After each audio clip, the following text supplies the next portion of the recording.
destacado doctor García es egresado como médico cirujano. Posteriormente obtuvo la especialidad en imagenología diagnóstica y terapéutica por la Universidad Nacional Autónoma de México, ISSSTE, donde también realizó el curso de alta especialidad en radiología intervencionista. Actualmente es médico adscrito al área de radiología intervencionista y endovascular en el Hospital Regional Primero de Octubre del ISSSTE, atendiendo a derechohabientes en coordinación con servicios como cirugía general, oncología médica, medicina interna, traumatología y ortopedia. Es profesor del curso de alta especialidad en radiología intervencionista y endovascular en el mismo hospital. Es miembro de diversas instituciones como el Consejo Mexicano de Radiología e Imagen, la Sociedad Mexicana de Radiología e Imagen, el Colegio Mexicano de Radiólogos Intervencionistas y Terapia Endovascular, la Sociedad Iberoamericana de Intervencionismo y la International Cardiovascular and Interventional Radiological Society of Europe, el CIRSE. Sin mencionar que fue invitado como ponente de la radiología intervencionista en el manejo de la coledocolitis y litiasis residual por la Asociación Mexicana de Cirugía Endoscópica y como profesor en el curso Criterios de Unificación para el Diagnóstico de la Hipertensión Pulmonar Tromboembólica Crónica. Muchas gracias. Antes que nada, buenas noches a todos. Agradecer a Grupo CRIO por esta invitación y pues espero poder compartirles un poco de mi experiencia en el manejo de las lesiones pulmonares mediante la terapia de ablación de CRIO. Bueno, pues tenemos, un segundito.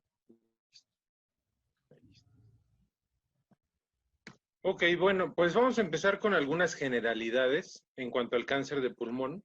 Tenemos que en algunas literaturas reportan que es el primer o segundo lugar de todos los cánceres en Estados Unidos. Obviamente eso depende de la literatura. Se asocia a 160,000 muertes relacionadas. Es un sitio muy frecuente de metástasis. Sabemos que pueden ser metástasis de riñón, de mama, metástasis de pulmón, metástasis de próstata, de algunos otros tipos de tumores como los sarcomas. De hecho, más adelante les presentaré algún caso de una metástasis de un sarcoma. Y pues tenemos que la resección quirúrgica es el gold estándar, pero hay que tomar en cuenta que actualmente es en etapas clínicas iniciales. Cuando el cáncer no está avanzado, obviamente el gold estándar es la resección quirúrgica. Esto obviamente se lleva a los pacientes a lobectomías por lo regular. Y entonces, solo un tercio de los pacientes los detectan en estas etapas. Obviamente los oncólogos tendrán más experiencia en ese tipo de situaciones y en los manejos. Entonces, solo un tercio de los pacientes son candidatos a resección quirúrgica. Los que no son candidatos por ya encontrarse fuera de tratamiento quirúrgico son los que nosotros podríamos tratar como radiólogos intervencionistas. Además de que obviamente este tipo de terapias podría ser una terapia ayudante a la quimioterapia o algún otro tipo de tratamiento. Actualmente la inmunoterapia que está en boga. También podemos llevarlos a los pacientes a citorreducción, cuidados paliativos en los pacientes que ya tienen estadios muy avanzados, que realmente lo único que trataríamos de mejorar sería la calidad de vida y la sobrevida sobre todo. Y en algunos casos también este tipo de terapia llega a ser curativa. Obviamente son los menos, pero podemos mejorar las condiciones de los pacientes en general. Para la ablación tumoral, pues como ya sabemos, es la aplicación directa de terapia química o térmica a un tumor focal para intentar erradicar o destruir una lesión. Tenemos distintos métodos de imagen, como son el ultrasonido, la tomografía, la resonancia, la fluoroscopía.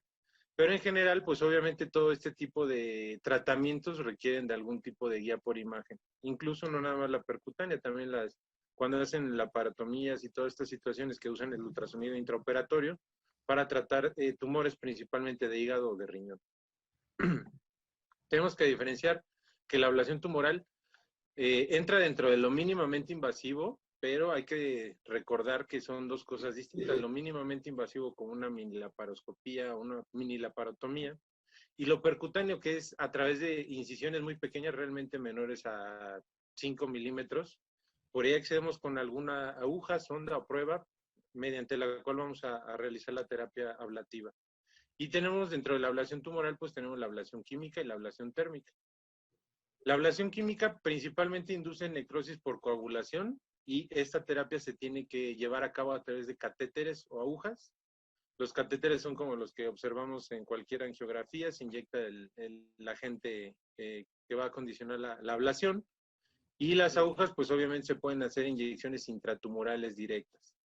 También pueden ser, como ya lo había mencionado, percutáneas o algunos manejan algún tipo de cirugía de mínima invasión. Y los principales agentes, aunque hay muchos otros, es el etanol y el ácido acético principalmente, o los más conocidos o los que se han manejado de épocas anteriores. La ablación térmica es la destrucción tumoral a través de dispositivos que aplican energía en forma de calor o frío. Tenemos estos 4, que es el láser, radiofrecuencia, microondas y lo que nos atiende en esta charla, la crioablación. Todos ellos utilizan algún tipo de dispositivo aplicador o sonda. En el caso de la radiofrecuencia son los electrodos, en el caso de las microondas son antenas, en el caso del láser son las fibras, y en el caso de crío son las criosondas o criopruebas. Todas estas, nuevamente insisto, tienen que ir con algún método de guía por imagen, ya sea ultrasonido, tomografía, fluoroscopía también se va a ocupar, pero los más comunes es ultrasonido y tomografía. Dentro de la ablación tumoral, la radiofrecuencia maneja la coagulación mediante energía electromagnética, frecuencias menores a los 30 MHz. En el caso del láser es una coagulación mediante energía lumínica, la fotocoagulación, y en el caso de las microondas es destrucción tumoral a través de energía electromagnética, que son frecuencias más altas a los 30 MHz e incluso a los 30 GHz. Para el caso específico de la crioablación, es la destrucción tisular mediante congelamiento a través de la aplicación de temperatura baja. Esto va a condicionar con congelación del tejido y rápido descongelamiento, lo que provoca la ruptura de la membrana celular. En este caso específico se utiliza gas argón para condicionar el enfriamiento del tejido, la formación de la bola del hielo, y el helio para disminuir la congelación o para hacer la terapia de congelación-descongelación. Y en la literatura se menciona también que se maneja a veces el nitrógeno líquido. Hay que recordar que cualquier método de ablación se ve influenciado por el flujo sanguíneo, principalmente en los vasos mayores a 1 milímetro. Esto va a modificar el grado de aplicación de la energía térmica. Y en el caso específico de la crioablación, y es por eso que yo opino que es mejor que las otras terapias ablativas térmicas, es porque es a la inversa. Esto va a funcionar a manera de como funciona un radiador de un coche. Entonces, nosotros enviamos el gas o liberamos el gas, y esto va a condicionar que se congele el tumor, pero los tejidos adyacentes van a estarse respetando e incluso podemos disminuir algunas complicaciones en el caso de lo que hace la función de efecto radiador. Los objetivos de la ablación tumoral, obviamente, es la ablación del tumor con presencia de margen libre. La literatura refiere que necesitamos un margen libre por lo menos entre 3 a 7 milímetros perilesional, por lo menos en el caso específico de pulmón, para poder llevar a cabo una completa ablación o un tratamiento adecuado. Hay que recordar que hay que evitar la lesión de las estructuras vitales. En el tórax tenemos muchísimas estructuras como en cualquier otra parte del cuerpo, pero en el tórax tenemos grandes vasos, tenemos estructuras del mediastino como es el corazón, las arterias pulmonares, la propia aorta, y algunas estructuras nerviosas que también hay que tener precaución para prevenir algún tipo de secuela en nuestros pacientes. Otro de los objetivos de la ablación tumoral es crear áreas grandes de ablación de manera rápida. Esto con el fin de exponer lo menos que se pueda a nuestro paciente a este tipo de terapias.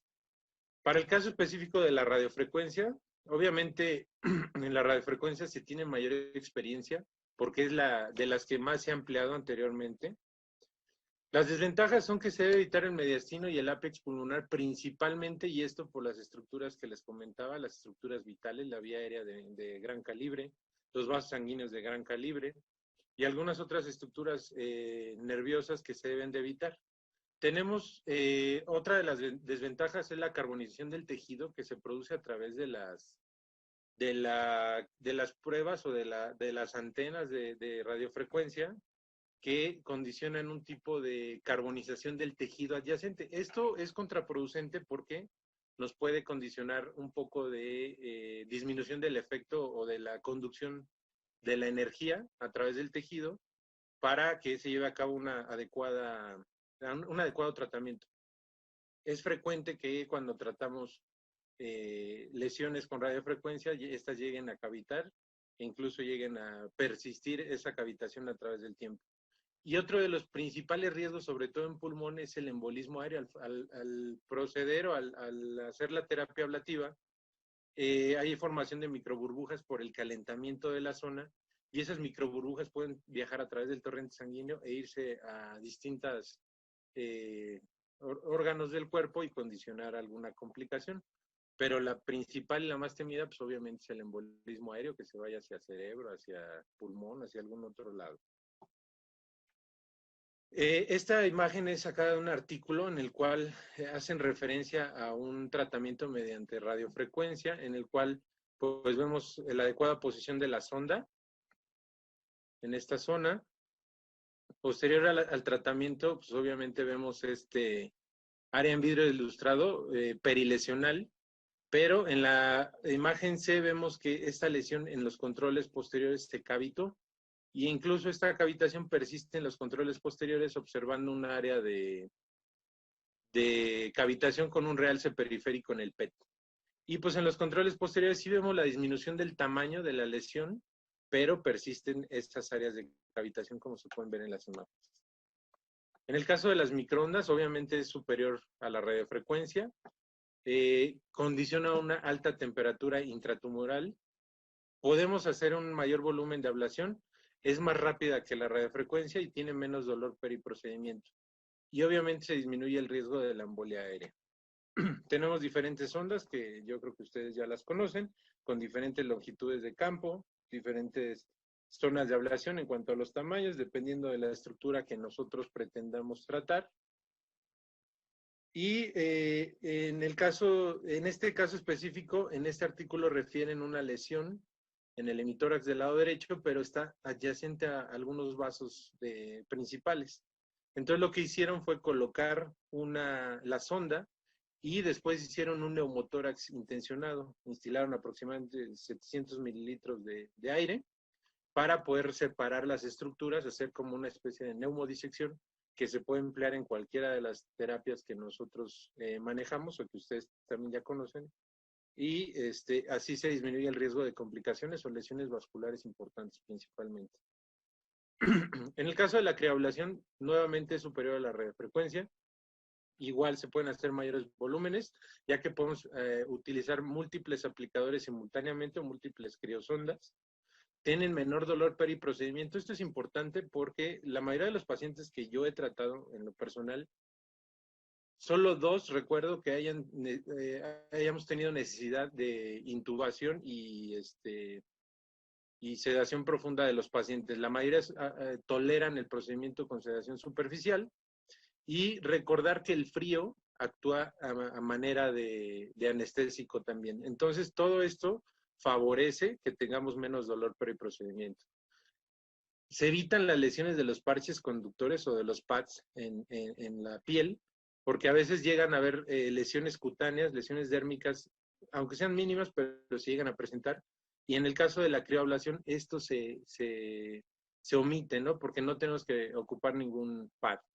Se puede visualizar también el área tratada con un área de menor atenuación. En el caso de la tomografía se llega a ver la bola o la zona de edema y la menor atenuación que nos estaría haciendo mención a la bola de hielo de la lesión. En el caso de la crioablación tenemos un efecto disipador de calor, que esto ya se los había comentado, es el efecto que yo le llamo como efecto radiador, que los vasos sanguíneos menores a 1 milímetro de diámetro, mayores a 1 milímetro de diámetro, van a limitar el daño hacia los tejidos adyacentes al actuar como este mecanismo de calentamiento de la zona. Esto nos va a ayudar a prevenir el sangrado de los vasos de mayor tamaño Y en algunos casos, obviamente el de pulmón no es el específico, pero en otras estructuras como es hígado, riñón, podemos tener o podemos manejarlos o premedicarlos con algún fármaco, podemos ocupar balones oclusivos arteriales para disminuir el aporte sanguíneo y tener una mejor terapia ablativa. En el caso de la embolización, obviamente se puede preembolizar el tumor y después se utiliza la criosonda para aplicación de la ablación. Y bueno, en el caso de la quimioembolización en tumores hepáticos también se puede realizar la previa quimioembolización y ya después como adyuvante la terapia con frío. Podemos aplicar localmente ciclos de frío o para condicionar la lesión tisular. La mayoría de la literatura refiere que por lo menos tienen que ser 2 ciclos. Hay algunos que refieren que son 3 ciclos. Realmente el estándar o lo que yo conozco que se usa mayor son 2 ciclos. Por lo regular son ciclos de 10 minutos de congelamiento por 10 minutos de enfriamiento con helio. Y hay otro tipo de terapia o de ciclos más bien. Hay terapias que mencionan ciclos de 3, 2 ciclos y todo esto, pero eso depende ya de cada quien en su experiencia, en su expertise y el tamaño de la lesión también, porque hay lesiones muy grandes que necesitan más situaciones de este tipo. Y tenemos el efecto de Joule-Thomson, que nos va a ayudar nos va a explicar un poquito de cómo funciona esta situación de la crío. Tenemos un gas comprimido en unos tanques, que no sé si ya los habrán visto, pero llegan con tanques de argón y de helio. Entonces, al nosotros expandirlos rápidamente a través de una sonda, como es el caso de las criopruebas, que esto se llamaría, o bueno, en física, como lo encontré, es una restricción al efecto de expansión de ese gas, va a condicionar un congelamiento abrupto. Eso es importante para lograr la terapia. Al contrario, cuando se libera el helio, ese gas hace el efecto inverso. Entonces, al liberarlo, al descomprimirlo abruptamente, lo que vamos a condicionar es un calentamiento. Entonces, estos serían los ciclos de frío-calor que nos estarían ayudando al realizar el tratamiento. Esta es una opción de tratamiento en tumores irresecables y metástasis de localización periférica y central. Hay que tener en cuenta que algunas localizaciones centrales, otro tipo de tecnologías, no está tan recomendado. Sí se llegan a usar, pero no está tan recomendado, por lo que les comentaba de las estructuras importantes a nivel de mediastino y los grandes vasos. Y pues como les había comentado, se emplea principalmente la guía tomográfica, aunque está escrito que también se utiliza la guía por fluoroscopía. Me imagino que algunos la ocupan, pero en mi caso yo ocupo la guía tomográfica para poder visualizar complicaciones inmediatas al procedimiento y ver si se efectuó una adecuada terapia ablativa. La historia de la crioablación se data desde el siglo XIX. Mencionan que en 1850 se inyectaba solución salina intralesional, enfriada a menos 18 a menos 24 grados centígrados. Posteriormente, se empezó a usar hielo seco a temperatura de menos 78.5 grados centígrados, principalmente en lesiones dérmicas. Esta terapia empezó con lesiones superficiales, principalmente en piel. Posteriormente, el nitrógeno líquido, y en 1961 se empezó a usar en el área de la neurocirugía para tratamiento de algunos tumores. Como ya les había comentado, se ocupa el gas argón y el helio para esto de congelación y descongelación. Recordemos que una temperatura por debajo de menos 40 grados centígrados ya condiciona lisis celular. Igualmente, en la literatura se refiere que puede haber biopsias con criopruebas o criosondas. Al nosotros llegar con la criosonda, se enfría a menos 40 grados, realmente mencionan que unos 30 a 40 segundos. Se hace el enfriamiento y lo que se obtiene, lo que se queda pegado en esa crioprueba es lo que se manda a analizar a patología. La tecnología de la crioablación utiliza temperaturas por debajo de los menos 120 grados centígrados, más bien de menos 120 grados centígrados, y lo que les comentaba. Lo que se refiere en la mayoría de la literatura es son sesiones de 10 minutos por 8 minutos, 2 o 3 ciclos, pero hay algunos que refieren sesiones de 3 minutos de congelamiento por 3 minutos de enfriamiento, posteriormente 7 minutos de enfriamiento por 7 minutos de descongelamiento, y el tercer ciclo lo manejan de 5 minutos de congelamiento por 5 minutos de enfriamiento. Pero realmente no se llegó a una conclusión o no se observa algún efecto benéfico en si son 2 o 3 ciclos. Más bien tiene que ver el tamaño tumoral, eso sí es importante, y cómo vayamos viendo nosotros los cambios en la tomografía. Al ocurrir este descenso abrupto de la temperatura, ocurre la desnaturalización de las proteínas. La ruptura celular viene por la presencia de la formación de microcristales que impiden el paso del líquido intracelular al extracelular. Y como es un cambio tan abrupto, eso es lo que nos va a condicionar la lisis celular. La isquemia tisular viene por la lesión a la microvasculatura, que es la que condiciona porta el tumor. Y obviamente, como ya les insisto mucho, la guía tomográfica es muy importante para poder estar valorando la evolución y cómo vamos haciendo nuestra terapia ablativa. Obviamente podemos ocupar mayor número de criosondas, 1, 2, 3, 4 criosondas al mismo tiempo, simultáneas, dependiendo del tamaño del tumor. Y las criosondas nos van a conducir o nos van a provocar una bola de congelamiento de 1.5 a 2.4 centímetros de diámetro, pero recordemos que podemos tratar lesiones hasta de 4 centímetros, que serían las ideales. Se pueden tratar lesiones más grandes, pero nuevamente, insisto, ya habría que poner mayor número de criopruebas o criosondas. Pues las indicaciones son cualquier paciente que no sea candidato a cirugía, comorbilidades cardiopulmonares estables, pacientes que no toleren la pérdida de volumen pulmonar, en el caso específico de los pacientes con EPOC, los que tengan pobre reserva pulmonar y una FEV al primer segundo dentro de límites normales. Obviamente hay que tener a nuestro paciente ideal bien protocolizado y que tenga una FEV 1 por arriba del 80% por lo menos. Aunque hay que recordar también que podemos hacer algún otro tipo de tratamientos en pacientes que no cumplan del todo con estos criterios. Inclusive hay pacientes que prefieren no tener una cirugía abierta por todas las comorbilidades e incluso no quieren tener alguna cicatriz, y se da esta situación igual en el caso de mama o en el caso de tiroides, que los pacientes prefieren no tener cicatrices grandes o algún otro tipo de lesión cutánea, y si el paciente elige la opción de la crioablación, también obviamente está indicado. Contraindicaciones realmente son muy pocas. Caso específico de enfermedad intersticial, como es el caso de la fibrosis pulmonar, y en pacientes que tengan esperanza de vida menor a 1 año, aunque nuevamente insisto, es como la quimioembolización hepática, ¿no? Hay pacientes que realmente no son del todo candidatos a este procedimiento mientras tengan una buena función, una buena reserva hepática, un Child-Pugh aceptable para poder realizar ese tipo de tratamientos, pero se les puede mejorar o se les puede dar alguna manera de tratamiento paliativo para mejorar un poco las condiciones de vida y mejorar un poco la esperanza de vida o la supervivencia del paciente.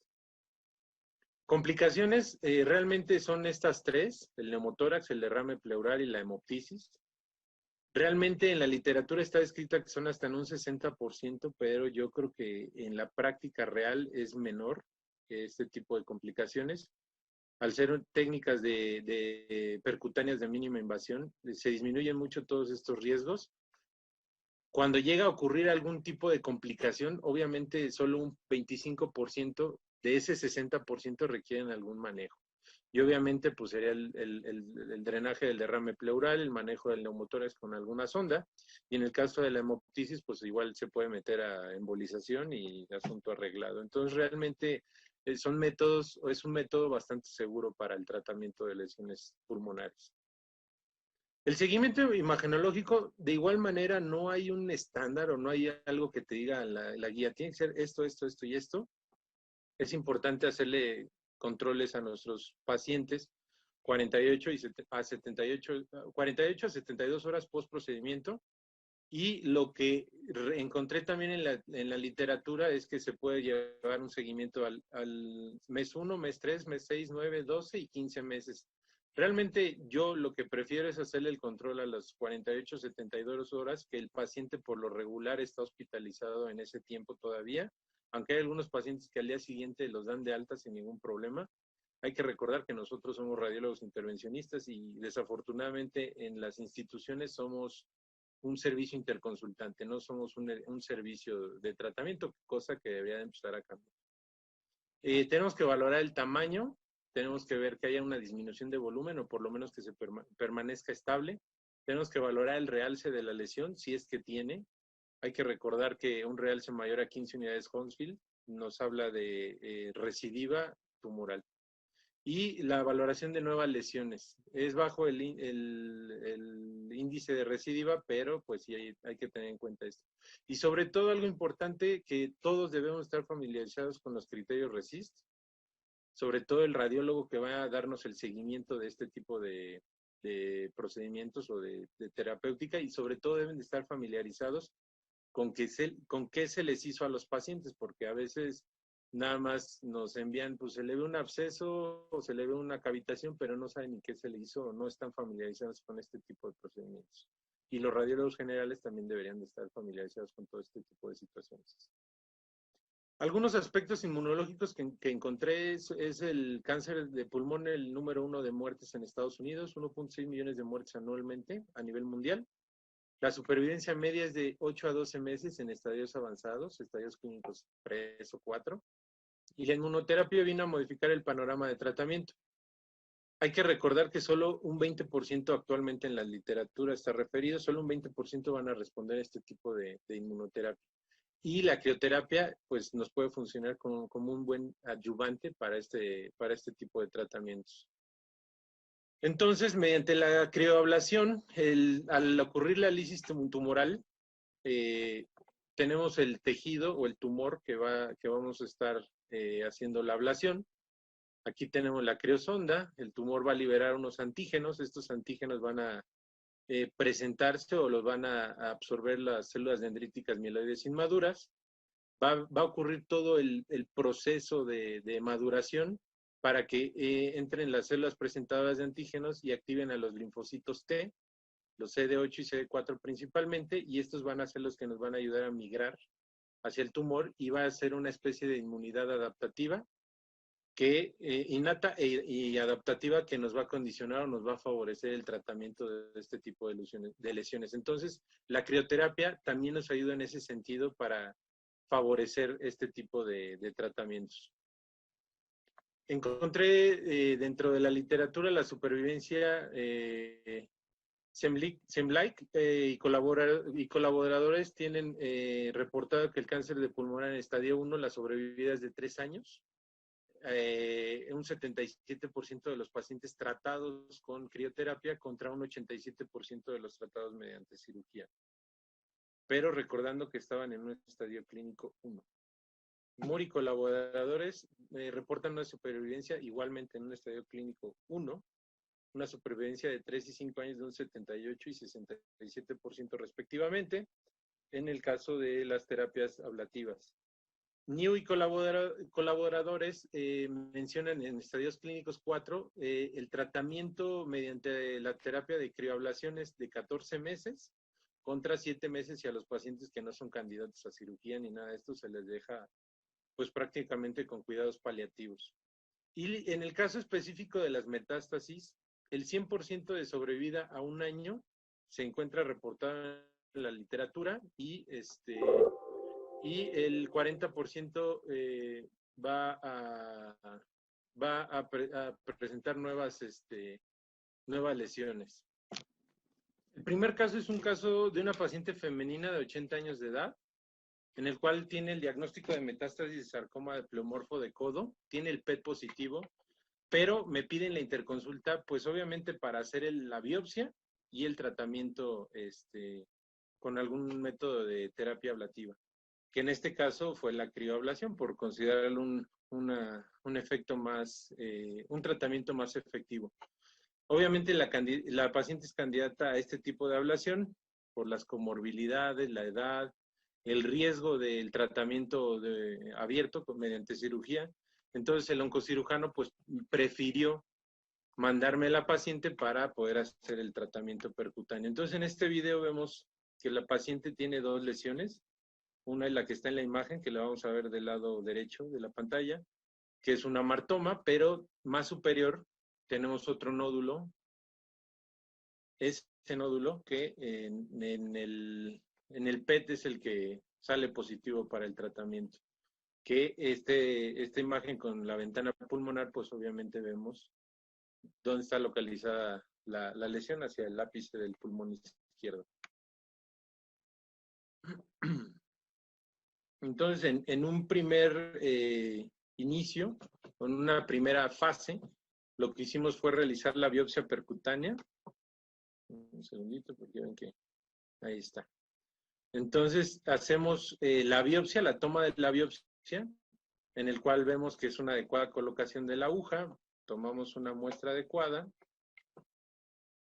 y eso es lo que se envía al área de patología para su posterior análisis. Pero, nuevamente insistimos, ya teníamos el PET positivo. 2 días después de esta situación, se hace la terapia de ablación mediante crioterapia y observamos cómo tenemos una adecuada localización de la aguja. Tenemos un poquito de vidrio deslustrado perilesional, que esto nos habla tal vez de un poquito de hemorragia alveolar. Pero se obtuvo una adecuada cobertura de la lesión. Entonces aquí tenemos una reconstrucción en MIP, en máxima intensidad de proyección, en la cual observamos la adecuada posición, vemos una adecuada cobertura, la criosonda está exactamente dentro de la lesión, esto es bastante bueno, y en el control inmediato, pues obviamente no se observan mayores complicaciones. Es un pequeño neumotórax que no requirió más que manejo con puntas de oxígeno, pero vemos una adecuada edema perilesional y nuevamente observamos pues las áreas en vidrio ilustrado perilesionales que nos hablan probablemente de una hemorragia alveolar. Y en los controles posteriores pues ya vemos que esa zona de vidrio ilustrado perilesional ya no la observamos, vemos adecuados cambios en cuanto a la lesión tumoral y obviamente pues esto va a crear una cicatriz y tal vez en controles posteriores pues va a referir nada más una zona como una pequeña zona de telectasia o alguna situación de estas. Obviamente el PET ya está negativo, hay que recordar que el PET pues puede salir positivo hasta 6 meses después por los cambios inflamatorios en cualquier tipo de terapia ablativa. El segundo caso es una paciente femenina de 54 años de edad, con metástasis única de CA de colon y obviamente es candidata a ablación percutánea, nuevamente insisto, por facilidad del tratamiento hacia la paciente y por disminuir las comorbilidades propias de alguna cirugía. Tenemos esta lesión única hacia las bases pulmonares del pulmón izquierdo. Es una metástasis de 6 milímetros, igualmente positiva en el PET. Se coloca la criosonda, obviamente es una lesión muy pequeña, pero afortunadamente localizamos o colocamos adecuadamente la criosonda adyacente a la lesión. Realmente, en estas imágenes alcanzamos a ver la criosonda, ¿dónde está la lesión? De la criosonda está a 6.8 milímetros. Entonces eso nos habla de que existe un buen margen para poder realizar la terapia ablativa, en este caso en específico. Tenemos las reconstrucciones en coronal, sagital y en axial y vemos que en los 3 ejes la lesión está muy cerca de la criosonda. Y bueno, este es el control que se le hace post-ablación, en el cual podemos ver el trayecto de nuestra aguja y vemos esas áreas en vidrio ilustrado, esas áreas heterogéneas de la zona que nos hablan de una adecuada formación de la bola de hielo, por así decirlo, para el tratamiento de esta lesión.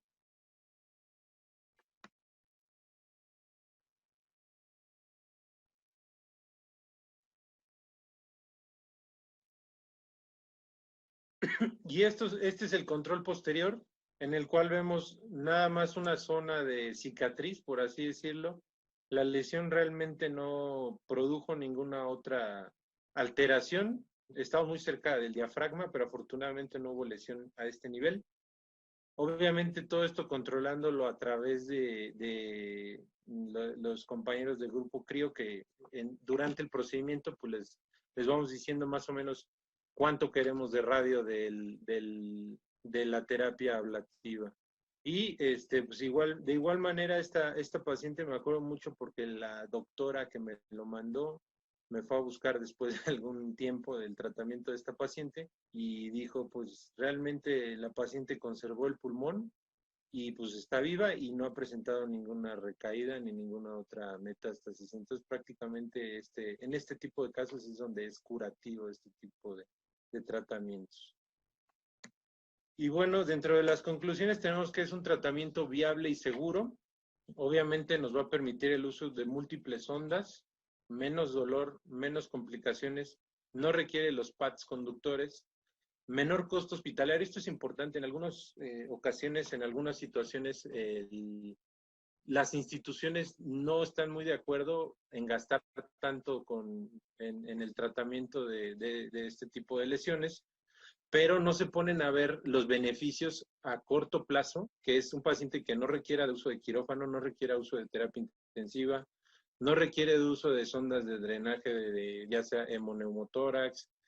Todas estas complicaciones asociadas a la cirugía abierta se disminuyen en el caso de las terapias percutáneas de mínima invasión. Y obviamente el paciente se recupera mucho más rápido que al tener una cirugía abierta, ¿no? Una lobectomía, algún otro tipo de estas situaciones.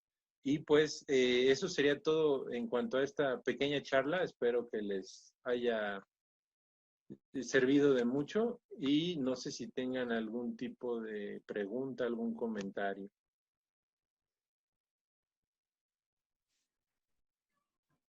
Muchas gracias, doctor, por su excelente plática.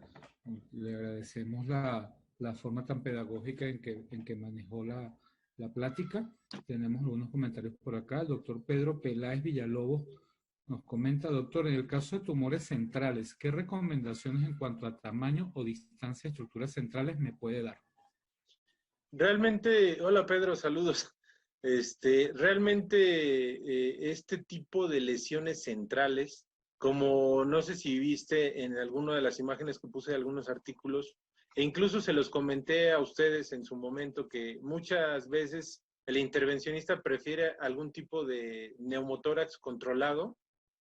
Al tener este neumotórax controlado podemos hacer una biopsia de manera un poco más segura, por así decirlo, pero al separar nosotros las estructuras, obviamente podemos realizar una mejor terapia ablativa. El tamaño, pues realmente creo que tú recuerdas, en alguna ocasión lo llegamos a hacer, tumores de 4 centímetros, 5 centímetros sin ningún problema, las podemos hacer el tratamiento. No sé si quedó resuelta tu duda. Y comenta Pedro que sí, doctor, muchas gracias. Nos dice el doctor Nelson Acuña, ¿ablación en tumores pleurales, alguna experiencia? Yo no tengo ablación, no tengo experiencia en tumores pleurales, realmente esos no me los han solicitado, pero yo creo que de igual manera puede ser una buena terapéutica en este tipo de lesiones tumorales. Y algo que yo creo que puede ser mejor o más controlado son las lesiones pleurales, porque hay que recordar que si podemos verlo a través del ultrasonido, con un ultrasonido lineal, como es el caso de las biopsias pleurales, insisto nuevamente en las biopsias, si podemos hacer una biopsia, podemos hacer el tratamiento. Entonces, biopsias pleurales sí he hecho por medio de guía ultrasonográfica. Entonces, si nosotros vemos la lesión con el ultrasonido, yo creo que le puede ir bastante bien a los pacientes en el caso de la terapia ablativa con crío.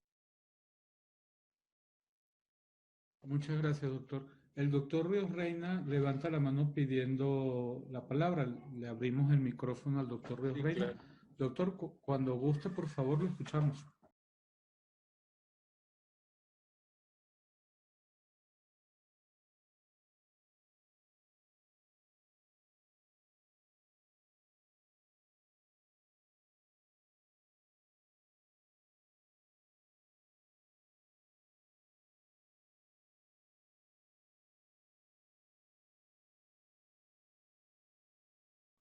Bueno, Doctor, ¿qué Lo tal? escuchamos, doctor. Doc, muchas felicidades. Gracias. La verdad es que no tengo preguntas que hacer, solamente felicitarlo porque para las médicos que nos envían estos pacientes de repente tienen un gran desconocimiento de lo que estamos haciendo. Ujú. Creen que o se soluciona todo o no se soluciona nada. Claro. El éxito de estos procedimientos de ablaciones, como cualquier cosa que hacemos en intervencionismo, va muy de la mano de la selección muy bien estudiada de los pacientes, porque de repente, no sé si le ha tocado a usted que le avientan un paciente con 6 bolas, cada uno mide 6 centímetros, pues uno nada más se queda haciendo muecas o le da unos rizos, ¿no? Así es. Porque sabe uno que pues, no va a pasar nada bueno. Claro. Y uno dice que no, entonces uno es un inútil. En pocas palabras. Claro. Entonces, yo siempre he dicho que los que hacemos esto del intervencionismo, para empezar también somos médicos, como usted lo comentó hace un momentito, no somos menos que ningún otro especialista. Y la utilidad de esto es realmente trabajar en grupo, cosa que es muy difícil en Latinoamérica. Somos muy buenos para deportes de una sola persona, pero en grupo es un relajo porque Sí. no. Cada uno quiere ser el capitán y el que manda. Y las cuestiones económicas también, doctor. No, bueno, eso ni hablemos. Uno se puede sesgar diciendo, no, pues no pagaron o el seguro no lo cubrió y pues Sí, ya. así es. Pero en realidad, si nos podemos estudiar los casos de una manera precisa, hacer una buena selección de los mismos, conocer perfectamente la historia clínica, porque somos médicos, no somos fotógrafos de interiores, somos médicos, Claro. El éxito va a ser mayor. Y la ventaja que tenemos los que nos dedicamos ya varios años a esto es que trabajamos en grupo y al tener los buenos resultados que se han tenido en cualquier procedimiento de intervención, eso hace que va aumentando cada vez más esto y muchos cirujanos ya nos agradecen que entremos nosotros y ellos no quieren entrar porque saben, como dijo usted hace un momentito, la recuperación, los gastos, bueno, otras comorbilidades que se pueden presentar, complicaciones no deseadas, pues porque sí, son de mínima invasión, pero son invasiones.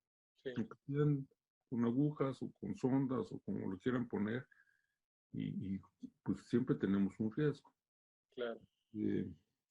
Y no olvidarnos de que nosotros manejamos enfermos, no enfermedades. Así es. Entonces, de verdad, Doc, lo felicito, sé muy bien de su trabajo por exresidentes míos. Y pues no le queda más que seguir adelante, no le queda, no hay de otra, ¿eh? No puede doblarse y no puede echarse para atrás aunque esté la situación como está ahorita. Claro. Y pues, de verdad, muchas felicidades para que no haya escuchado esto, no lo haya realizado. Esta plática yo creo que fue muy completa, concisa, con los puntos específicos.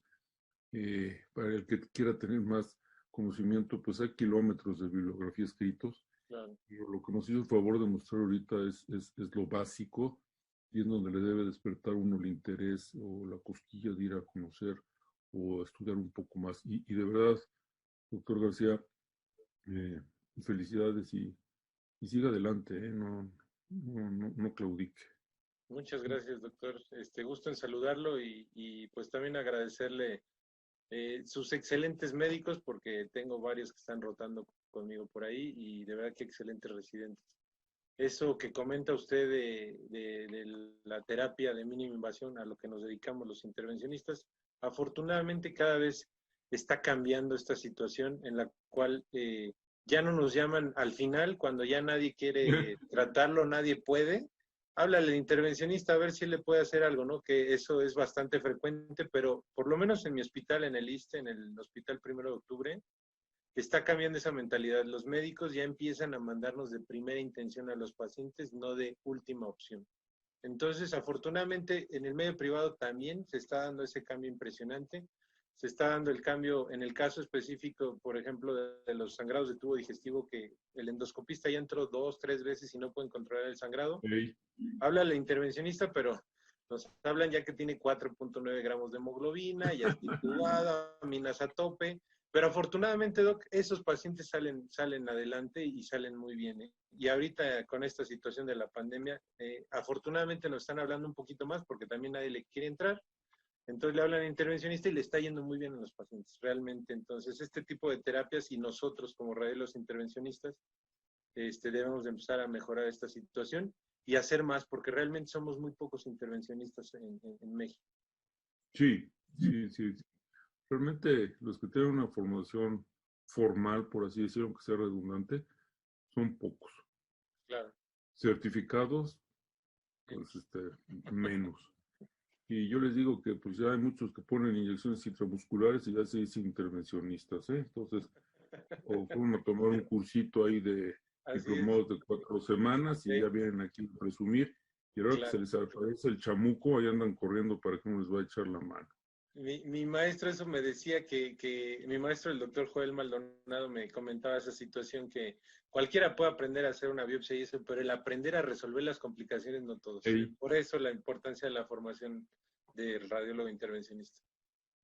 Sí, pues gracias por la invitación, gracias por los consejos que nos dio, gracias por recordarnos muchas cosas y espero que les haya servido a los que están en formación y que vean que pues para ser intervencionista hay que ser primero radiólogo, Claro.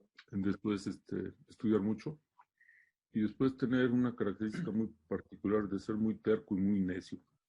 Así es. No se nos puede ir porque no se nos puede ir y cómo es posible que no se pueda. Claro. Sí se puede, pero eso solamente, como comentó ahorita, con una formación médica real y no estar ahí teniendo gente habilitada sin conocimiento de medicina, ¿sí? Entonces, eso lo estamos peleando los que hacemos esto. Somos médicos, no somos operadores. Y de nuevo, Doc, muchas felicidades y adelante. Qué pena por la situación que están pasando ahorita en su hospital, que está medio detenido esto porque, pues, hay cuestiones económicas y de la pandemia, entonces se juntó todo. Sí, sí, pero mejor no hablemos de eso, sí, mejor Claro. hay que ver para adelante y pues vamos a seguirle.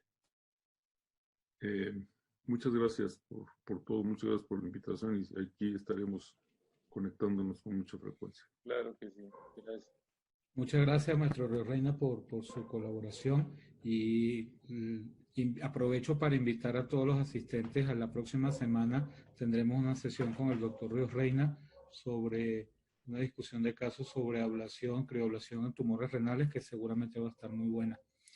Doctor, nos dice la doctora Laura Martínez, ¿qué opina sobre el SBRT en pulmón? ¿Es mejor que la crioablación? Yo no tengo experiencia realmente en ese tipo de terapia.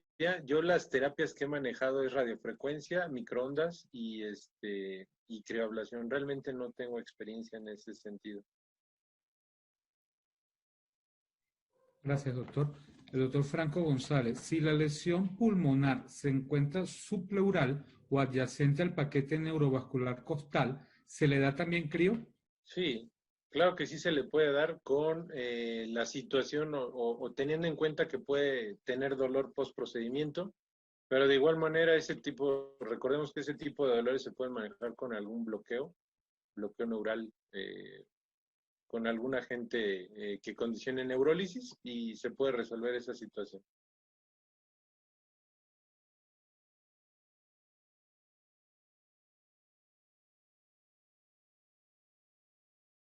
Gracias, doctor. Nos comenta acá el doctor Aragón, cuando es el cáncer de mama grado 3 y ya hay metástasis pulmón, ¿qué tan conveniente es la intervención si no está muy inválido? Es una persona de 68 años. Muy inválido. Perdón, muy inválido. Realmente hay que tener en cuenta el número de lesiones y el tamaño de las lesiones, porque tampoco le vamos a hacer crioablación a 10, 20 metástasis en el pulmón, porque no es lo recomendable en una sola sesión, obviamente tendrías que pasarlo a varias sesiones. Se le puede dar, hay que recordar también que es una terapia algo costosa, si el paciente tiene el recurso y todo esto, pues por supuesto que se le puede dar, pero también no es recomendable si son muchas lesiones, pues obviamente no. Lo recomendable son 3 lesiones máximo y menores a 4 centímetros. Es más o menos algo similar a lo que pasa en hígado. Entonces, todo este tipo de tratamientos, pues obviamente tienen que estar muy bien caracterizados los pacientes, pero no podemos tratar 20 lesiones en un pulmón, ¿no? Muchas gracias, doctor. Nos comentan desde Perú, Marcos Mutaxit. Acá en Perú no tenemos experiencia en radiofrecuencia, microondas en pulmón y no contamos con crioglación. ¿Cuáles serían las complicaciones cuando se manejan estos procedimientos con experiencia? ¿Cuál es su experiencia con estas herramientas, con microondas y radiofrecuencia en pulmón? Realmente las complicaciones, como ya lo mencioné, principalmente es el neumotórax y el neumohemotórax, la hemoptisis y la lesión a alguna otra estructura, sobre todo cuando las lesiones son muy centrales. Entonces, yo creo que se pueden hacer con seguridad en el caso de microondas y radiofrecuencia. Obviamente, recordando que los costos también de una y otra, pues sí pueden llegar a variar algo. No sé en Perú cuánto varían, pero aquí en México sí llegan a variar bastante. Pero yo creo que sí se pueden tratar, de hecho se deben de tratar con radiofrecuencia, teniendo en cuenta estos puntos específicos, la lesión a alguna otra estructura vital, por así decirlo, pero sí se pueden tratar. Y con la precaución o siempre acuérdense que cualquier tipo de tratamiento, lo principal es hablarle con la verdad al paciente. Puede ser neumotórax, que requiera de manejo con alguna sonda, puede ser hemotórax, que requiera de algún drenaje, por ejemplo. Puede ser hemoptisis, va a tener tos, entonces, y si esa tos persiste, o se hace una fístula broncopleural, N cantidad de situaciones que hay que ser honestos con el paciente y siempre explicarles las posibles complicaciones. Por eso hay que documentarse en complicaciones, en los manejos y en cómo tratarlos, ¿no? Ya les había comentado la situación de la hemoptisis, se emboliza las arterias bronquiales y disminuye esta situación. Y pues manejo de algún catéter para los drenajes, el neumotórax y todo esto, pero claro que sí se pueden hacer, ojalá que pronto tengan la tecnología disponible allá en Perú también, para que puedan empezar a tener experiencia en este tipo de tratamientos. Muchas gracias, doctor. Un comentario final del doctor Francisco Rangel. En formación estamos. Gracias, maestros. Gracias, saludos, Francisco. No, doctor, en aras del tiempo y para no robarle mucho tiempo de parte del Grupo CRIO, muchísimas gracias por su participación en esta serie de webinars. Le agradecemos muchísimo que nos haya permitido robarle este tiempo para nuestro webinar. Agradecemos la participación de todos los asistentes. Acá tengo un comentario de la doctora Carla Sánchez. Felicidades por la excelente charla, doctor del ISSSTE Zaragoza. Recibo un saludo. ¿Qué experiencia tienen lesiones de mama? Aprovechando esta pregunta de la doctora. Realmente yo no tengo experiencia en lesiones en mama. En mi hospital hay una clínica de mama, pero realmente no se hacen procedimientos de intervención como tal. Nada más es en biopsias y principalmente biopsia. Realmente no se le da tratamiento. Desafortunadamente está separada la parte de radiología intervencionista. La radiología intervencionista no... Entonces, ¿no vamos a ir al parque? No, alguien está hablando. Entonces, realmente no... Entonces, ¿no vamos a ir al parque? Por favor, silencien sus micrófonos. Entonces, realmente yo no tengo experiencia en mama. Hay gente que tiene un poco más de experiencia en este tipo de tratamientos. Sí he leído y sé que tiene muy buenos resultados, sobre todo preservando la parte estética. Y creo yo que, por lo que he leído, que se disminuye la recurrencia y se mejora el pronóstico de vida de las pacientes. Pero yo realmente no tengo experiencia en el caso de mama. Muchas gracias, doctor. Entró una pregunta más del doctor José Velázquez, también de Perú.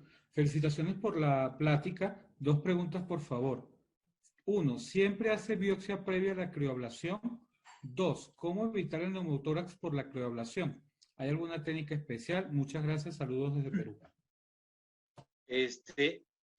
Lo recomendable siempre es tener documentado con reporte histopatológico que está realmente tratando un cáncer o una metástasis. Eso es lo principal.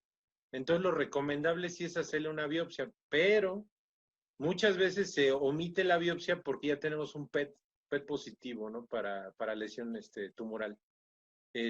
Realmente lo recomendable o lo habitual y lo que yo hago es hacerle la biopsia previa al procedimiento o antes del procedimiento. Y la segunda pregunta, ¿cuál era? Perdón.